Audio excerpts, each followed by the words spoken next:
Direct primary care is an innovative, alternative path to insurance-driven healthcare.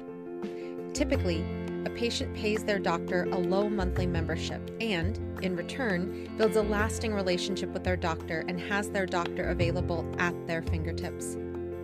Welcome to the My DPC Story podcast, where each week you will hear the ever-so-relatable stories shared by physicians who have chosen to practice medicine in their individual communities through the direct primary care model. I'm your host, Marielle Concepcion, family physician, DPC owner, and former fee-for-service doctor.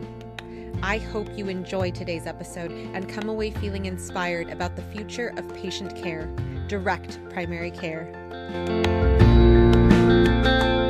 Direct primary care is the way that medicine should be practiced. Direct care is the best way to practice rheumatology. We are Dr. Staci Benson And Dr. Elizabeth Ortiz. And we are Paradigm Family Health. And this is our DPC story.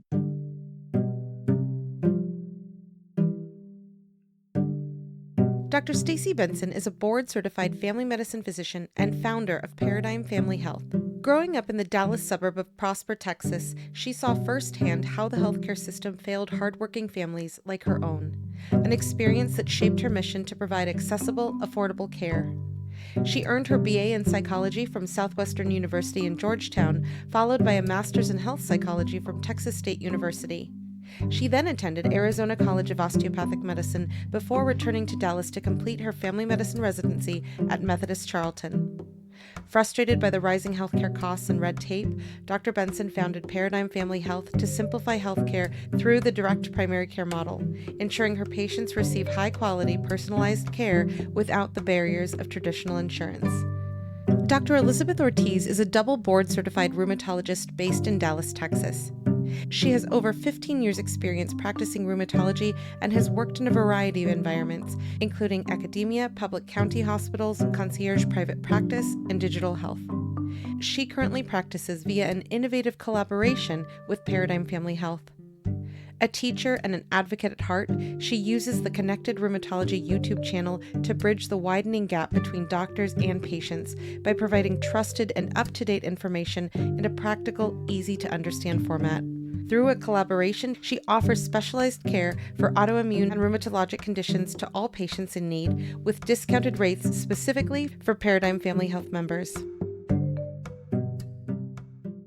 Welcome, Dr. Benson and Dr. Ortiz to the podcast. I'm so excited to have you on because as we celebrate all different types of direct primary care practices, you guys are bringing a unique situation to the fold. So thank you so much, guys, for coming on today.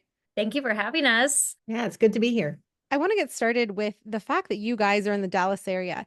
Dallas is definitely more of a metro place versus a rural place. Dr. Benson, this is more towards you.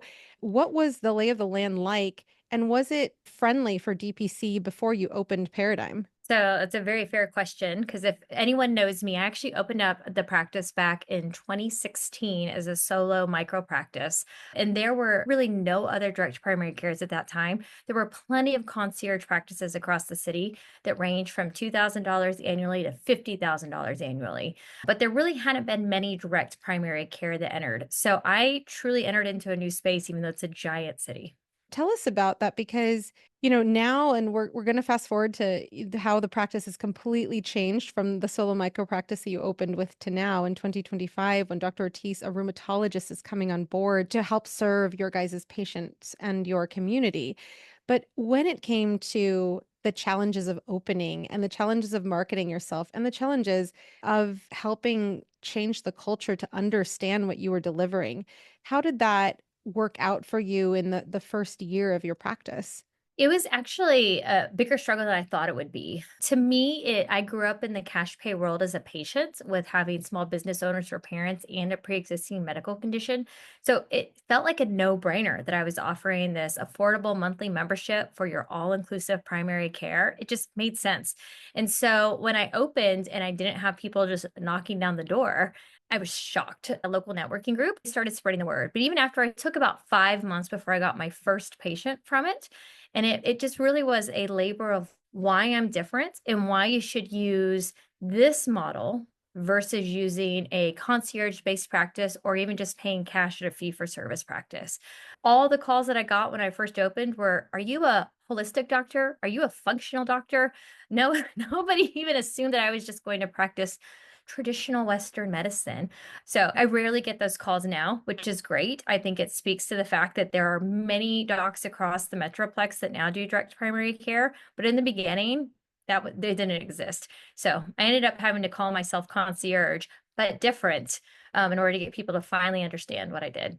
Dr. Benson, let's go back to you in terms of your experience growing up with parents who are small business owners, you being used to a cash pay system. How did that influence you choosing to be a physician and to go into healthcare in the first place? Well, my parents being business owners didn't happen until I was in fourth grade. But my mom will tell you I wanted to be a doctor since I was in pre-K. It's written in my book and the All About Me book that it's what I wanted to do. And I wanted to be a family medicine doctor. It's just, it's just that natural calling that anybody that's in medicine is hopefully reiterating whenever you talk to them why they're a doctor.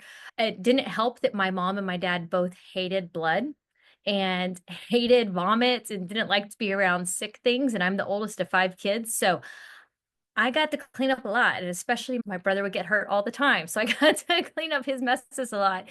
So that definitely helped push it as I got older. And then after they bought their business and got everything rolling after I was in fourth grade, and I didn't develop epilepsy until ninth grade. So I really didn't even enter that cash pay space as a patient until then. But after being in it and being a mature, I'll say adult at the age of 17 and 18 and understanding what the problems were in the system, it just reiterated that I wanted to be family medicine and I wanted to be part of my community and make sure that I provided access to everyone in my community. So I actually had planned to do some sort of a concierge-like practice because, of course, this was well before direct primary care was a thing on paper. And then as I was getting ready to open, I stumbled across another podcast where they talked about direct primary care, and I went, that's it. That's the piece I'm missing to make it affordable for everybody. Amazing. And Dr. Ortiz, how about you? Because again, the fact that you are a rheumatologist doing direct care, there are so many that are like, oh my God, this is exactly what I wanted to do, but I didn't know it was a thing, especially in specialty care. So tell us about your journey, even to become a rheumatologist, in terms of the things that impacted your journey to choose medicine as your career path. Oh, wow. Well, so my journey is definitely a little different. I had to be a doctor. I was 16, which is still pretty young. I got exposed then in medical school to rheumatology really early. Third year rotation, internal medicine. They give the student the interesting patient, and the interesting patient happened to be a vasculitis patient. And I loved it. I loved the complexity of it.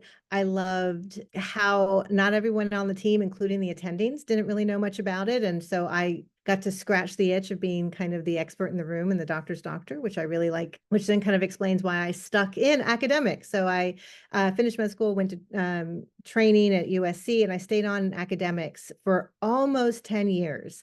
And it never occurred to me to go into private practice. I didn't want to go into private practice. I liked the setting of academics for a while. I liked the teaching aspect of it. I liked the ability to do some research, although I was never a huge researcher. I did like doing small type retrospective studies. And I liked the patient population I got to work with in that environment. But like a lot of people, academics for many people is not what it used to be. It's kind of just a different version of private practice with the added stress of doing research and teaching. And I was really feeling pulled in a lot of different directions.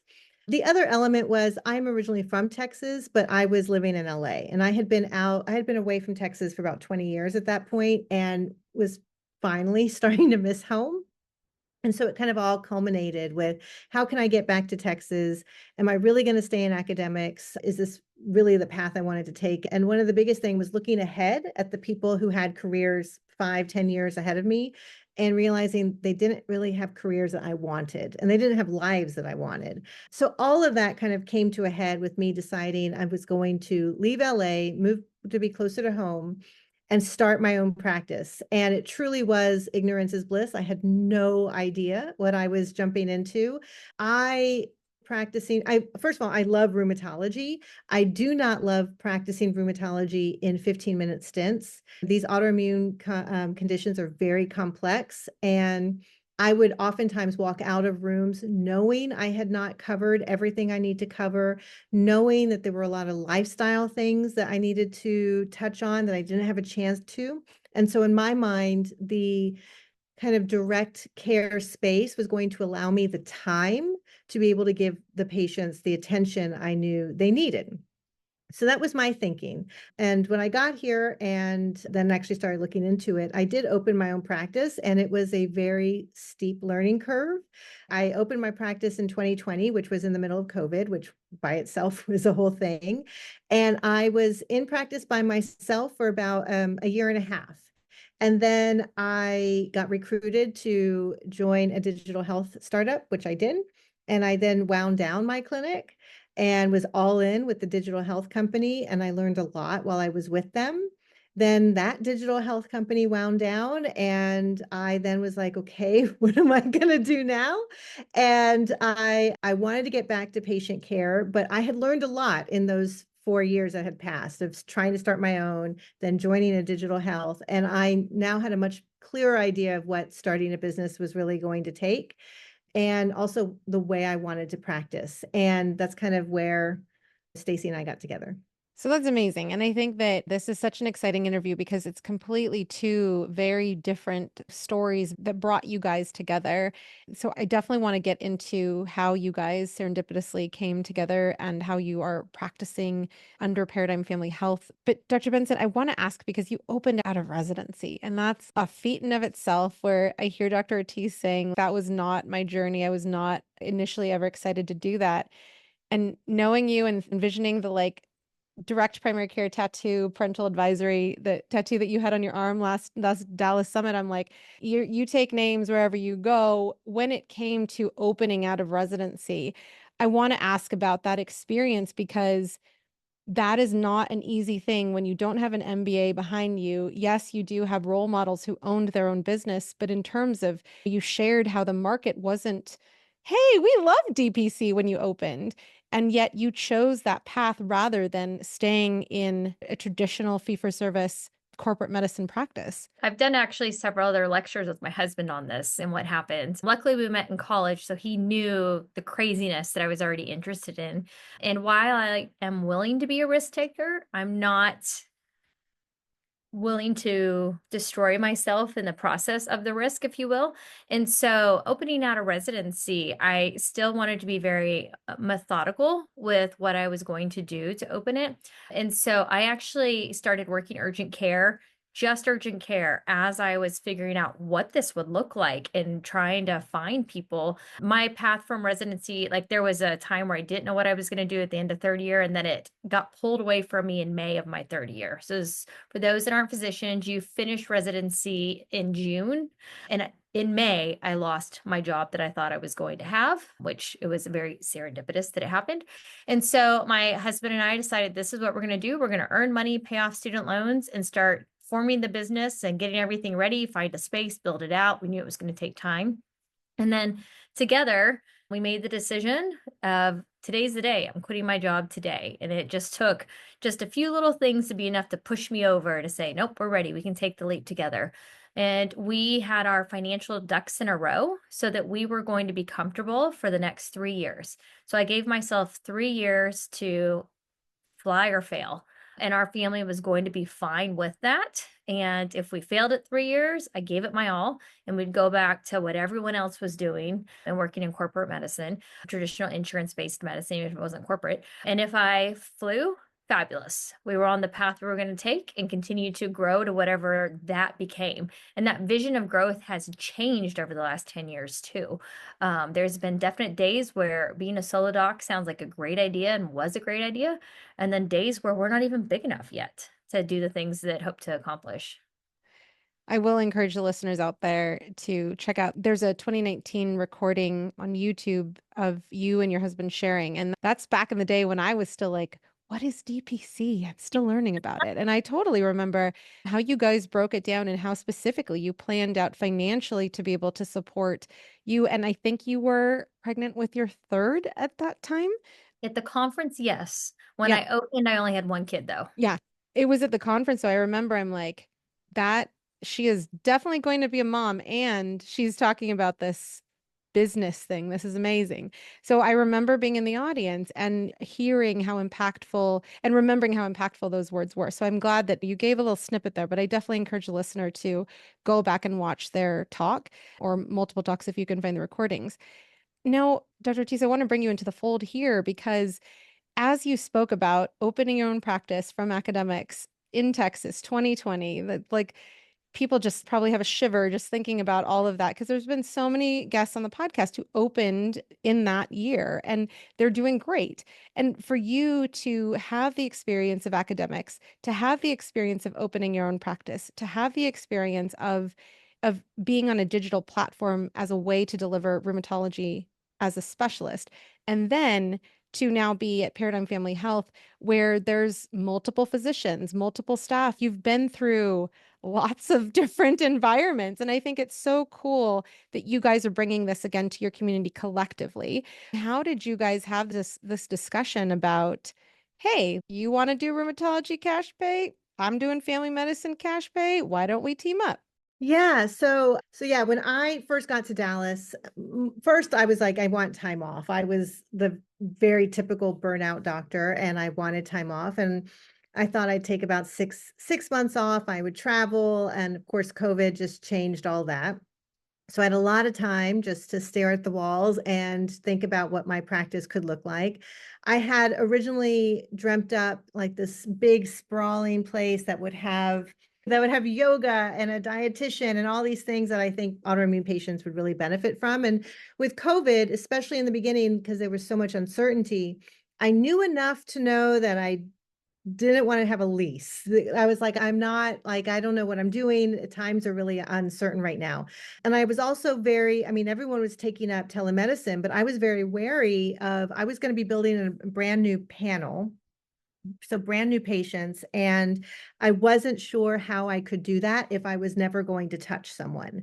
And so taking all of that, what I did was I opened my practice that was telehealth plus house calls, because I was like, well, I don't want to lease, but I need to see people. And so let me just drive around Dallas and just knock on doors and see people. And at the time, people thought I was crazy. People thought it was dangerous. Those things never occurred to me. I was like, well, I just need patients. And also, I was trying to figure out what my price point would be. And I wanted to have a higher price point. And so in my mind, I was like, well, the high touch of a house call will kind of validate that. So I was working that and it was working. It was a struggle and to hustle for patients. And part of what I was doing was I was reaching out to other providers in the area. And my thinking was, well, I want to go to providers who already have a panel of people who are used to thinking outside the box as far as their medical care and paying cash. And so plus, because I'm autoimmune, I was going for the type of provider who was taking care of a lot of my patients in a perhaps alternative way. So I did a lot of outreach to some of the alternative providers here in Dallas and to the concierge DPC. And that's how I met Staci, because I basically just sent a cold email and a flyer and was like, hey, buddy, I'm new. And yeah, again, this was COVID. So some people felt it was like all email or Zoom meetings, but I was able to come over and bring coffee and kind of meet the team. And immediately I was like, oh, I like these people. I was like, oh, I like them. And because I've been banging on a lot of doors, and some people you click with, some people you don't. And with the Paradigm Group, I definitely did. I think that's awesome. I think that especially when you are going into this knowing that you want to choose your future, I think that's really amazing to find people that you're like, this is an awesome office. I'd love to shoot the S word with them in the break room. That's great. Yeah, and at the time, of course, I was just looking for a referral partner, but so my goal was a little different. Then I got swept up into the digital health world, and I then learned much more, not only about health tech, but also how to provide rheumatology care in particular, 100% online, which had been kind of my fear in the beginning, which is why I did house calls. And the premise of the company was to be able to go into places where rheumatologists weren't as available, which is a lot of places because there aren't that many of us, and be able to provide digital care. And patients, how do you do that in a safe way when all you're ever doing is doing over the camera? And so I kind of went on that journey and learned how to do it and learned all the pluses and the minuses. And then when that ended and I had a chance to kind of step back and be like, okay, I've tried all these different things. What is it I actually enjoy doing? What is it that I like? I did notice, although I think there's a lot you can do with telemedicine, I was really missing being in the room with the patient. And I didn't necessarily want to go back to 100% telemedicine, and especially in rheumatology with these complex conditions. And when they're all brand new patients, I do think you miss something when you never get in the room with them. And it was around that time that that Benson then was like, hey, what's going on? We got notice that you're closing with this other practice. And so we just started talking about what I wanted to do. And I was very honest that I was like, I need a break because the digital health thing, it was a lot. Like I likened that experience to residency and that it was working really hard. I was on a very steep learning curve. And so, yeah, that break, I was able to kind of think about what I wanted, keep the conversation going with Benson, and then we kind of got together as well. I think there's actually something here. And it, for me, from my point of view, I don't know if she'll have a different point of view, but for me, it really checks off a lot of boxes because my best experiences when taking care of patients have been when I am doing it right next to their primary care doctor. And so I was like, this really is like, this is the way I like to do it. And I know this is actually the way I think a lot of rheumatologists would like to do it. And so, yeah, to me, it was a no-brainer. That absolutely makes sense. I mean, I think of how in residency, it was very nice to know you could call your attending, even if they were a separate specialty, and have them help you, but you knew each other on a relationship base where if to this day, the nephrologist that I call, I still have his cell phone from residency. I don't abuse it, but it's like, when he gets my number, he picks it up and he knows that I'm only calling because he knows that I will only call when I'm like, I have exhausted all of my ability to address this issue and I need assistance.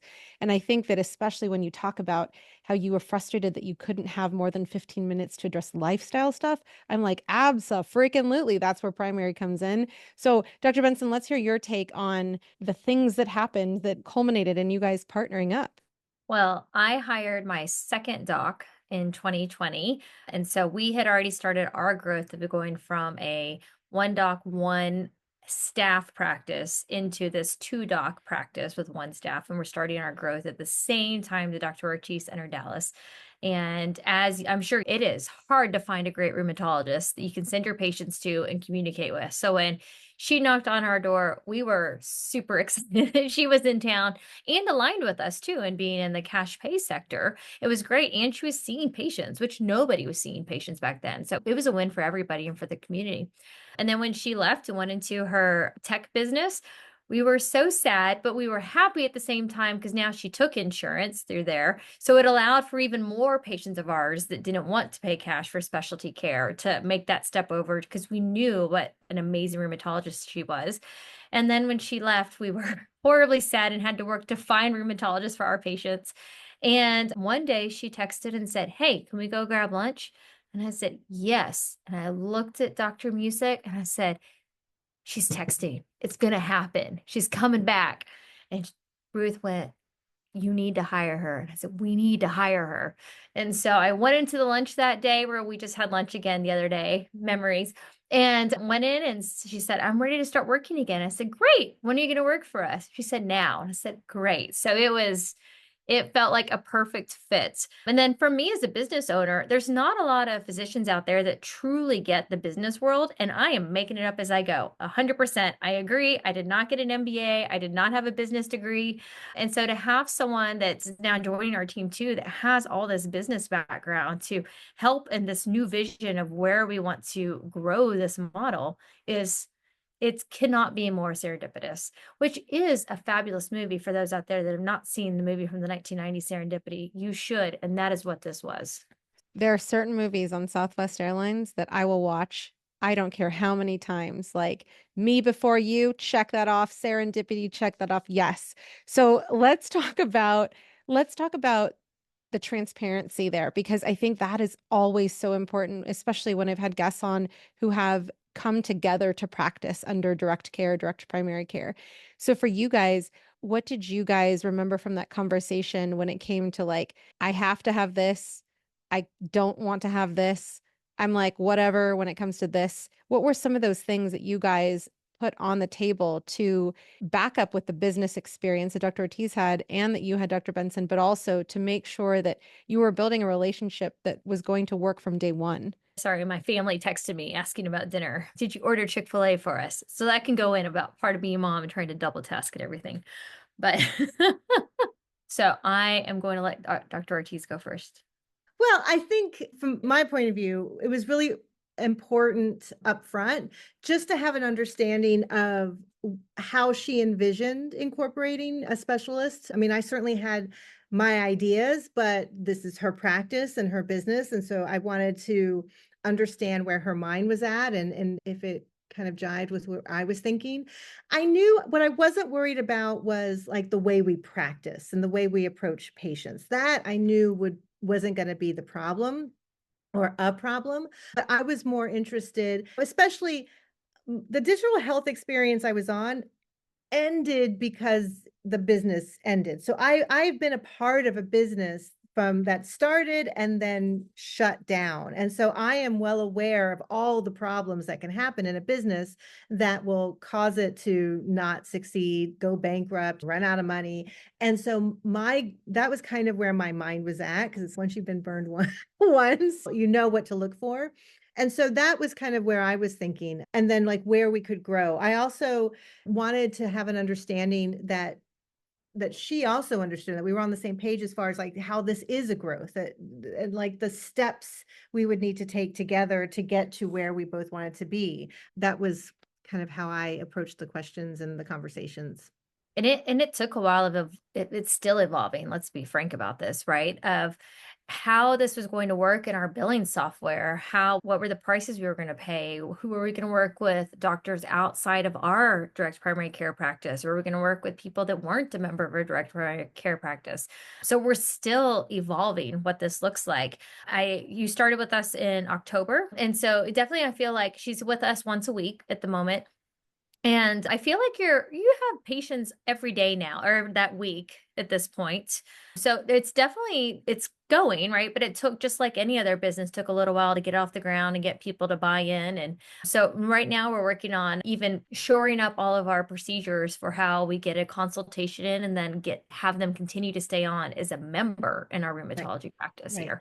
Yeah, no, it's a constant, you're Yeah. constantly tweaking the Yeah. operation. And that's just going to be the way it is. I think we're also still working on what you had mentioned in the beginning, which is how do you message and communicate to the population the value Mhm. that you're bringing. And I think we each independently kind of went through that process with Paradigm as a primary care and then Connected Rheumatology as a rheumatology service. But how do we make it clear the importance of the joint venture and why people should or how people should see the value in it the way we do and then pay for it? I think we're still tweaking that as well. Yeah. And And there's not a better partner. So if anybody else is trying to do this, let us know. Because one of our visions, and I know this is a question later, is continue to expand into other specialties, right? And so Dr. Ortiz has been fabulous at really helping us break down what are the problems and what are the barriers and how will some other specialists encounter those same barriers where hopefully we can really prevent it from being much of a hurdle for them. Right, Yeah. right. Yeah, for no, I sure. mean, I worked when I was in academics, the place I worked, USC, was at the time contracted with LA County Hospital. And so I worked in these two different entities. And the county, and long time ago, there was a push towards building a medical home. Mhm. And they would really kind of push that idea. And it was always the primary care, but patients have complex conditions and need specialists. And in my mind, what we're kind of putting together with Paradigm is just a different version, I think a better version of that medical home. Mhm. Oh, Totally. that was the language back then too. Yeah. Medical home. Yep. Yeah. I'm sure there are other people in the audience that can envision those graphics that were so frequently used for medical home, because I sure as heck can, with the like different floors and different windows. Yep. So let's talk about this. So because I think that this is so interesting, especially when specialists are coming into the fold under direct specialty care. I totally hear and I love this idea of growing with multiple specialties. I think that it really speaks to where specialists get tied up a lot is how much am I worth? What services would I be able to provide? How many patients would I take? Could I do membership versus one-off services? So when you guys were thinking about how to brand this relationship and how to market it, how did you guys approach those particular questions? Because you have primary care and specialty care, specifically here rheumatology, working together for a community. Again, we're still working it out. I think that, and again, I'm a rheumatologist, so I'm just kind of speaking about the patients I take care of. The messaging and the communication is kind of tweaked based on the condition that you're talking to, because for some patients, it's very obvious why it would be beneficial and more than others. So, you have a complex lupus patient, rheumatoid arthritis patient, they might understand. What I think is an interesting way to go at it is a lot of people with rheumatic conditions or autoimmune conditions, they put so much emphasis on the rheumatologist, and I think that for certain people that's reasonable, but you end up seeing the rheumatologist more than any other doctor. You're seeing them every 1 to 3 months, and that's your focus, getting your RA or your lupus or your Sjogren's under control. And all the primary care, they barely see them. But what patients don't understand is that there's a lot of primary care issues that still come up and that need to be addressed. And your rheumatologist, even if they are board certified internists, are not really doing it. I just participated in a rheumatology conference where there was a lecture on managing comorbidities, and all the audience did was bellyache about how they don't want to do cholesterol and blood pressure. Well, if the patient isn't seeing the primary care and they're seeing you most, like there's a gap there, and patients don't know that. So I think an important thing is just helping patients understand that gap and understand how a collaboration like this can kind of fill that without them having to do anything extra. Yeah, I know, and I think I've mentioned this on the podcast before, but a vascular surgeon, good friend of mine, when he was practicing locally, he'd be like, Marielle, how do you handle low vitamin D? I'm like, what do I do with this cholesterol option because their insurance doesn't cover this. And I was like, oh, let me tell you. So I think it's fantastic because again, it's just get out of our way. Let us be doctors. Let us collaborate together. When it came to pricing, Dr. Benson, I know you mentioned people who, when Dr. Ortiz was taking insurance again, were like, amen, let's do it. And they were showing some hesitancy when she was cash pay. How are you guys approaching the pricing? Because I know that on the website, it clearly says rheumatology membership, and it also has a discount specifically for Paradigm Family Health members.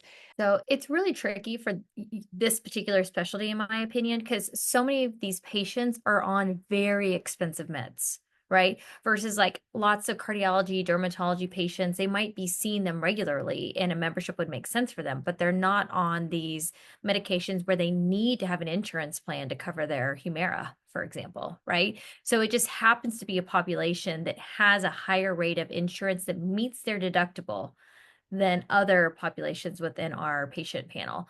So because we're starting, especially with our own patient panel, and they understand that benefit of the provider-patient relationship, it has been an easier discussion with them. But it's really pushing that in the marketing too. That this is not just a relationship between you and the rheumatologist. This is a relationship between you, your primary care doctor, your rheumatologist, and those two. It is a triangle that we're forming here.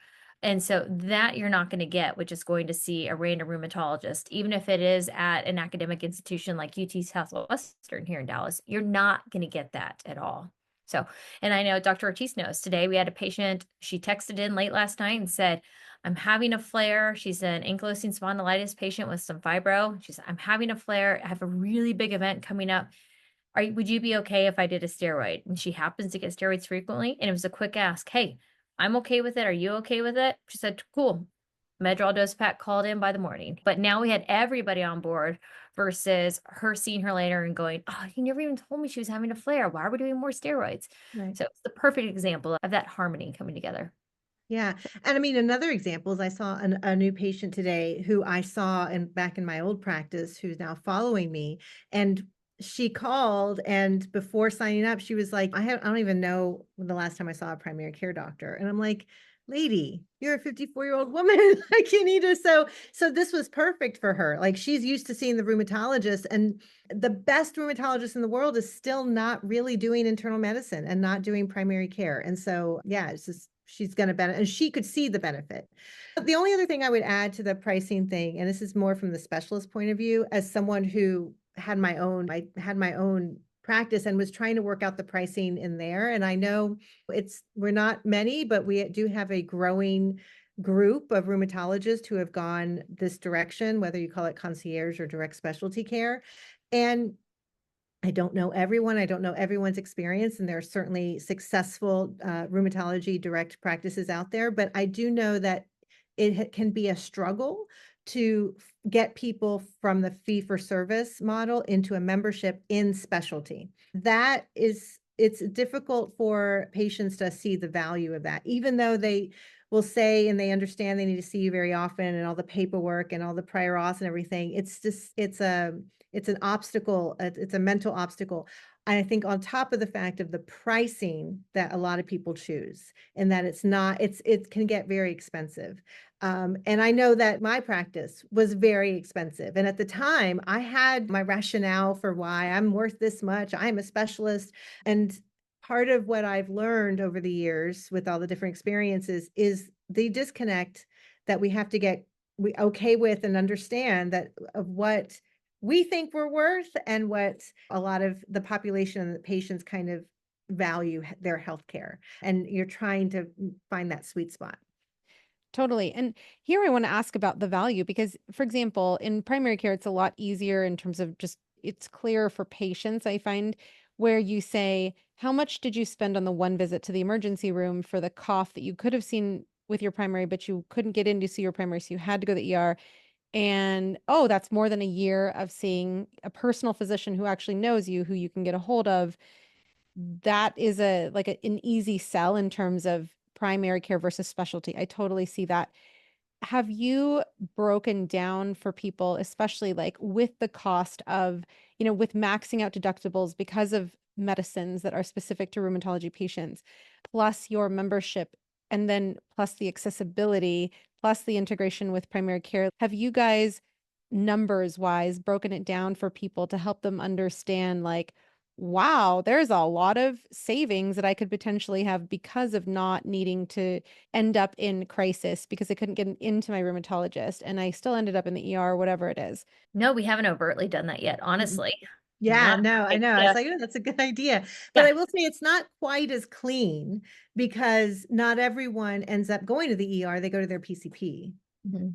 I think it's a breakdown for time savings is really and quality of life savings in my opinion, that for what you're saving, especially when somebody is already meeting their deductible, whether they have a direct care specialist or not, because of simply the cost of their medications and nothing else. And do you have challenges getting medicines? Because like in my world, it's because you don't accept this buca plan, we will not honor your IUD prescription. And so is there anything that you guys are facing, especially in Texas and with buca, in terms of Dr. Ortiz writes a prescription for Humira and somebody does not get that honored because you're not taking insurance in the traditional system? Not necessarily because of the situation that you described, but generally getting medications approved is forever and always a headache in rheumatology, and is actually one of the justifications for the higher price point on the monthly memberships and specialty, especially rheumatology specialty care, because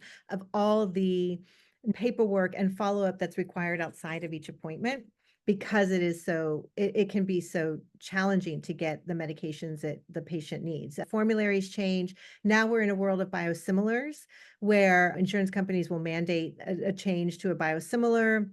a patient's doing well on one medicine, and no problems, and then they change their formulary, and so now it's no longer covered. And so do you switch or do you create a fuss and appeal? So that kind of stuff happens all the time, even in the best insurance plans.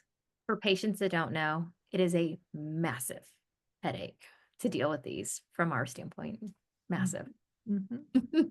And I wonder, just because, and I don't know what is your guys' mix in terms of employer mix, but if you guys have employees who are members under their employer and their employer also offers them a buka option, have you guys used that to the benefit of the patient in terms of like go to your insurance primary to get this versus you guys wearing all the hats to get the paperwork done if a person has that option?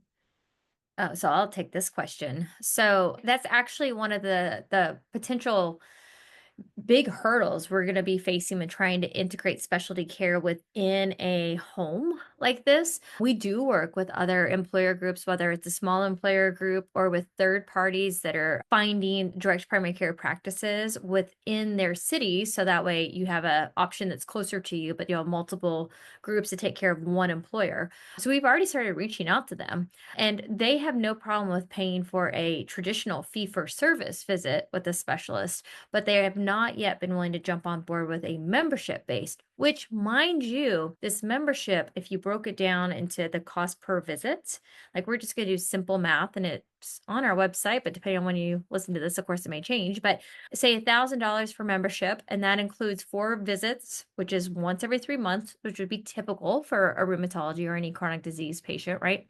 Plus 2 acute visits. So pretend they never have a flare and never need to see Dr. Ortiz.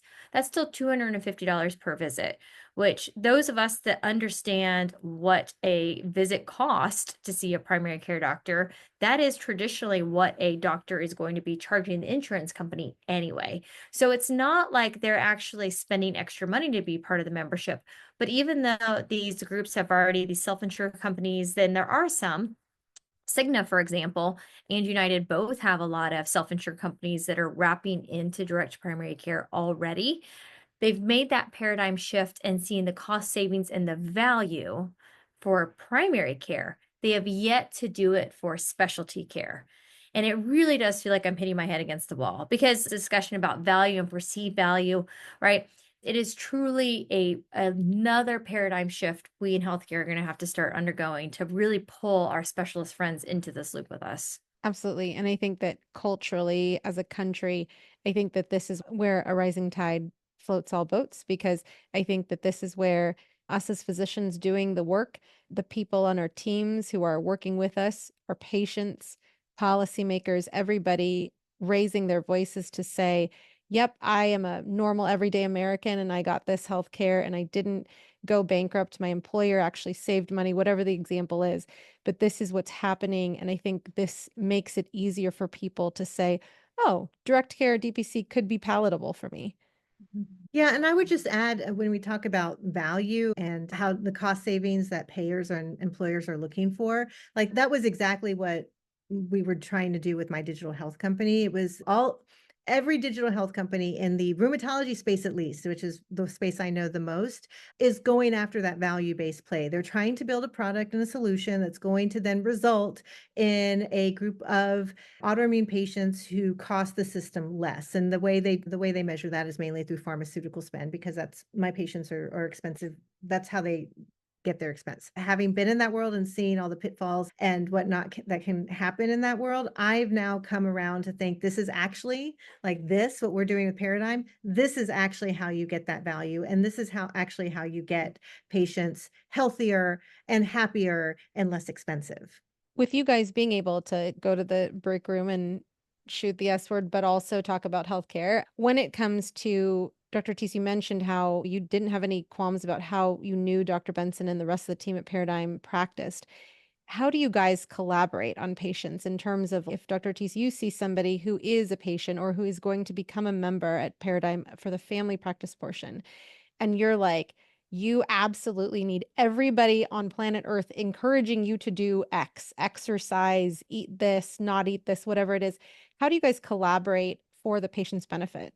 So, to remind you, we have just started this. So, while we have plenty of ideas for how we are going to do this, there are examples of it. I will be honest that we have been doing this for 3 months. So, previous to that, we still collaborated, but we just would text each other or call each other when she'd see one of our patients or we would need help with something. So, it's really, we're using our tech. We're using our tech stack to do that. So, yes, sometimes we'll be in the office. Like right now, we could reach out and touch each other and then go, whether we're shooting the S or eating a cookie in the break room together and talking about our patients.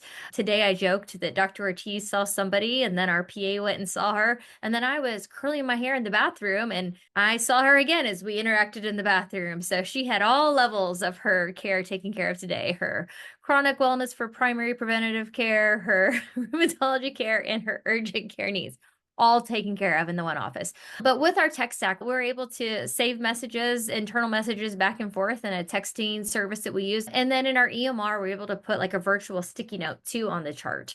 So we're able to send those internal messages back and forth if we need to have that communication and we don't get to have a direct communication about somebody. Like, hey, I really need you to push this. This is really the biggest problem here. And then, of course, just reading our own notes. Yeah, I would add, and I mean, it is true that we just started. I've been a part of various different kind of multidisciplinary teams, and I do think that where we're going as the panel gets bigger, as we include other types of specialties and not just medical specialties, but dietitians and other things that the patients can benefit from, is having regular multidisciplinary teams where you talk about those, or team meetings where you talk about the particular patients who are having difficulty and kind of making sure everyone on the team is on the same page. Because in a previous practice I worked in, that's what we did. And that really just, it gets the patient where you want them to go so much faster whenever they're hearing the same message from multiple different people. When it comes to a multidisciplinary team, we mentioned how Dr. Benson opened as a solo micro practice. It's very different now. You guys have Dr. Music, Dr. Patel, you have Kristen, the PA, you have other staff on board. So when it came to bringing Dr. Ortiz into the fold and clearly like lots of different things, lots of different workflows, potentially medications, potentially macros or dot phrases for your electronic health communication, how did you guys come together as a team beyond the two of you in terms of, all right, so this is now what we're doing. We're going to try to feel these things out. And do you guys have regular meetings to just really take a pause and then see if workflows and whatnot are working going forward?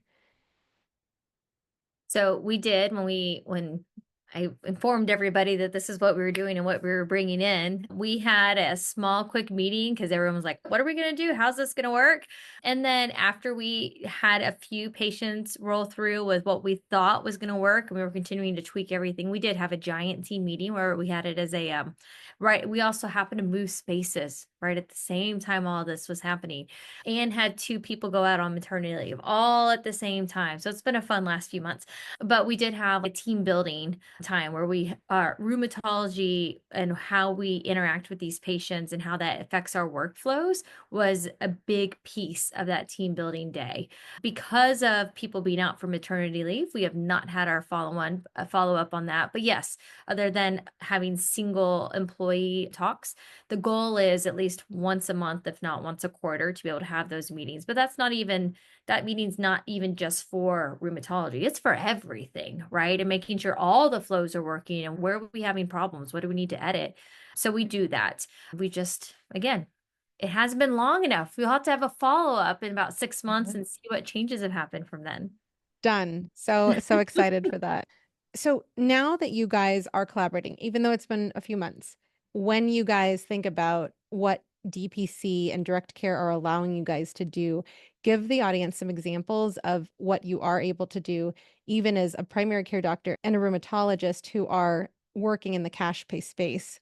Well, I would say the biggest thing is I'm no longer getting kind of the chronic stomach pain I was getting in my old life. It's not that it's all roses and butterflies. It's still a lot of work. And especially whenever you're trying to build something that's new, like a partnership like this, it is a lot of work and thinking and collaborating and hustling. And so it's not necessarily like every day you shut off at 5 and go play pickleball or do whatever. Like you still are working hard, but it's the agency that you get to have over your own time and the decisions that you get to own, as opposed to having to work for someone else or having to kind of follow rules that you think are ridiculous and some admin and the hospital has made up.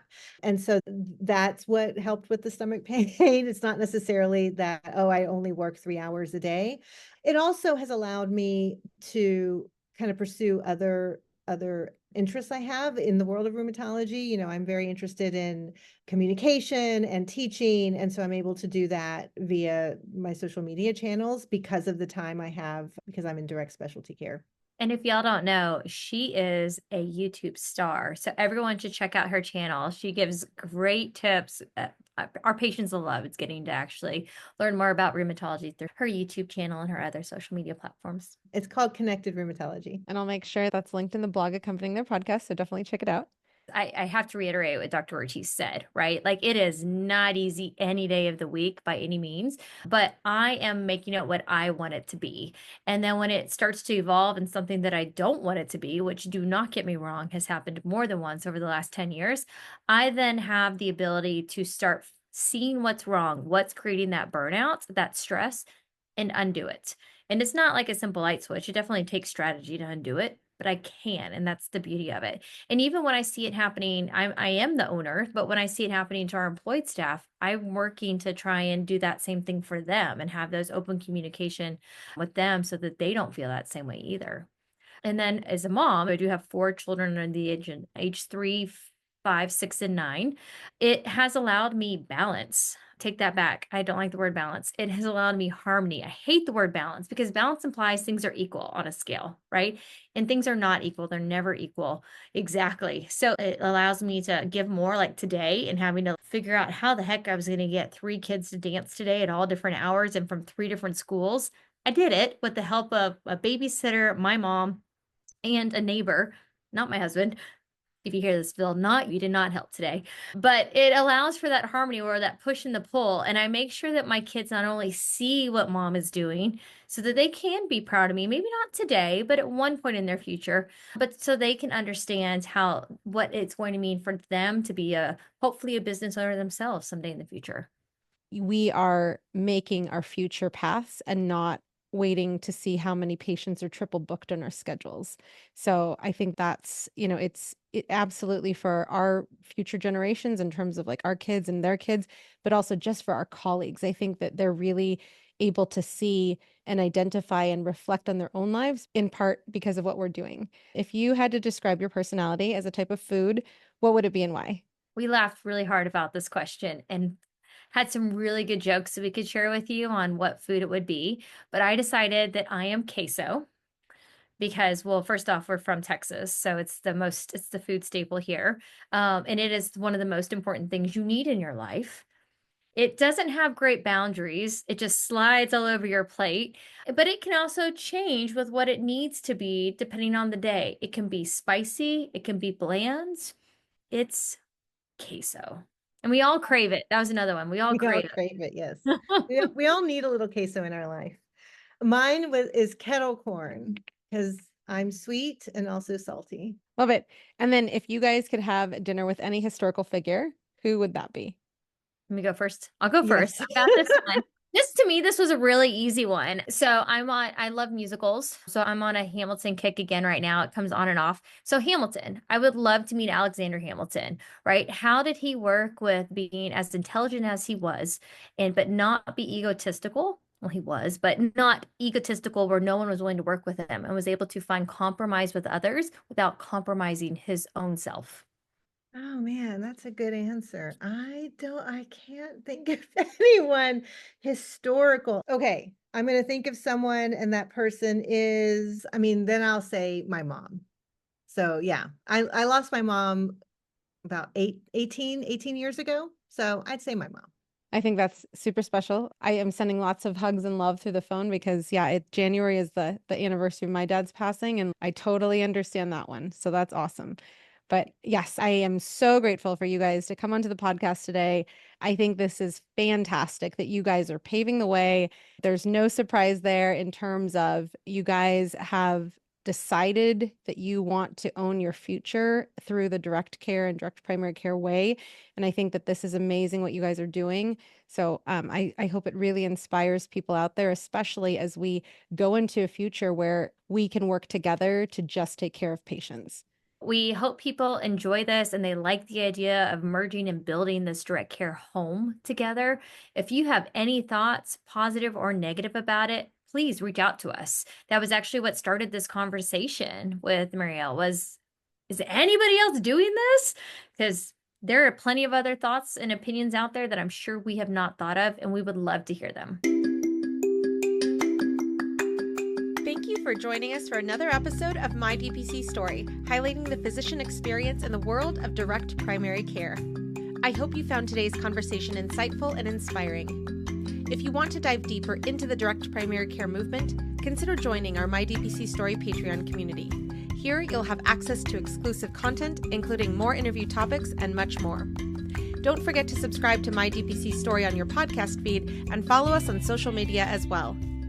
If you're able, I'd greatly appreciate if you could leave us a review. It helps others to find the podcast. Until next time, stay informed, stay healthy, and keep advocating for DPC. Read more about DPC news on the daily at dpcnews.com. Until next week, this is Marielle Concepcion.